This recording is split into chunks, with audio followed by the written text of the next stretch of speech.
नमस्कार। मैं आशुतोष तिवारी आप सभी का स्वागत करता हूं ज्ञान भूमि यूट्यूब चैनल पर।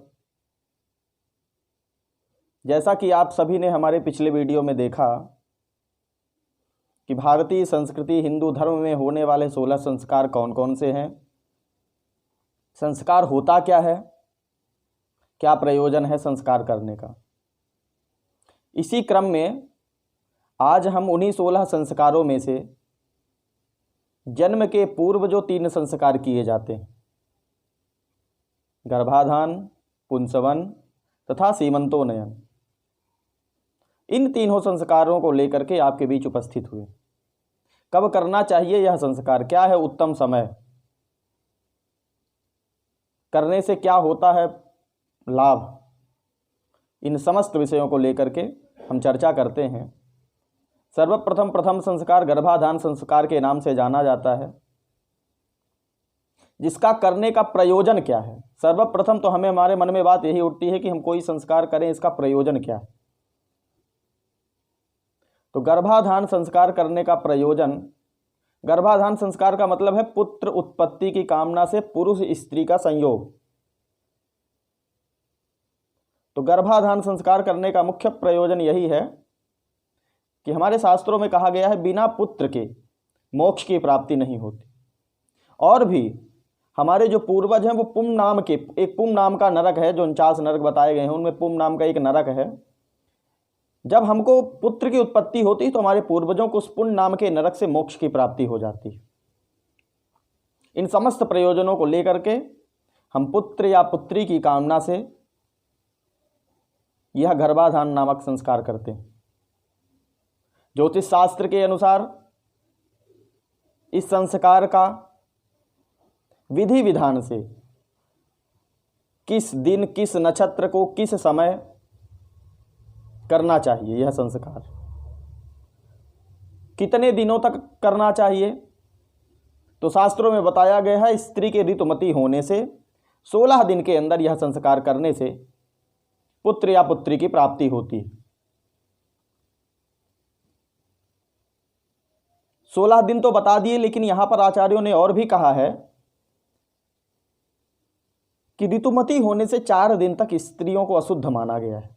अशुद्ध का मतलब यहां यह है कि संयोग 4 दिन तक संयोग नहीं करना चाहिए। 4 दिन के बाद स्त्रियों के स्नान इत्यादि के बाद शुद्ध होने के बाद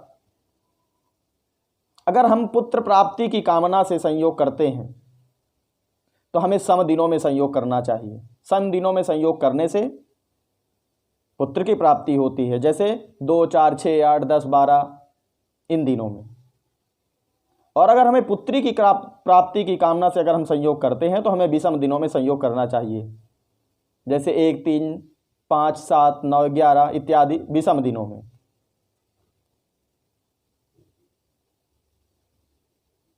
यह तो हुआ गर्भाधान संस्कार।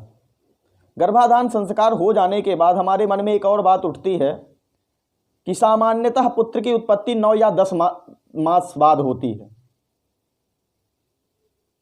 तो किसी किसी का होता है प्रथम मास में गर्भ नष्ट हो जाता है, किसी का द्वितीय, किसी का तृतीय, किसी का चतुर्थ, किसी कारण बस। इसको जानने के लिए हमारे ज्योतिष शास्त्र में बहुत ही सटीक, बहुत ही सफल, बहुत ही प्रायोगिक पक्ष बताया गया है कि कैसे, सर्वप्रथम तो ये बताया गया है कैसे होती है पुत्र की उत्पत्ति, क्या क्या मिश्रण कैसे बनता है, एक पिंड कैसे होती है, कैसे आता है प्राण, कैसे होती है उत्पत्ति। इस विषय में आचार्यों ने कहा है कि प्रथम मास में, गर्भाधान संस्कार होने के बाद प्रथम मास में रज और वीर्य का मिश्रण होता है। प्रथम मास में रज और वीर्य का मिश्रण होता है। वही द्वितीय मास में एक पिंड का आकार ले लेता है, जिसको घन कहा जाता है। तृतीय मास में उस पिंड से अंकुर इत्यादि उत्पन्न होने लगते हैं, हाथ पैर इत्यादि अवयव उत्पन्न होने लगते हैं। चौथे मास में अस्थि, उस अवयव में, उस पिंड में, उस अवयव जो निकले हैं उसमें अस्थियां आने लगती हैं, अस्थियों का निर्माण होने लगता है। 5वें महीने में चर्म, उसके ऊपर चर्म आ जाते हैं। 6वें मास में अंगा जाने लगते हैं, समस्त एकदम अच्छे से हाथ पैर सब निकल जाते हैं। 7वें मास में, 6 मास बाद 7वें मास में उस पिंड में प्राण आ जाता है। और फिर प्राण आने के बाद धीरे धीरे धीरे 2 महीने 3 महीने बाद 9वें या 10वें महीने में संतान की उत्पत्ति हो जाती है। अब यहां विचारणीय यह विषय है कि अगर हमें प्रथम मास, इसीलिए कहा गया है कि गर्भाधान संस्कार समय से करने के बाद उस समय को नोट कर लें, उसी समय के अनुसार हमारे किस मास में क्या दिक्कत होने वाली है समस्त निर्धारण हो सकता है। ज्योतिष शास्त्र में इसका बहुत विधान से विचार किया गया है।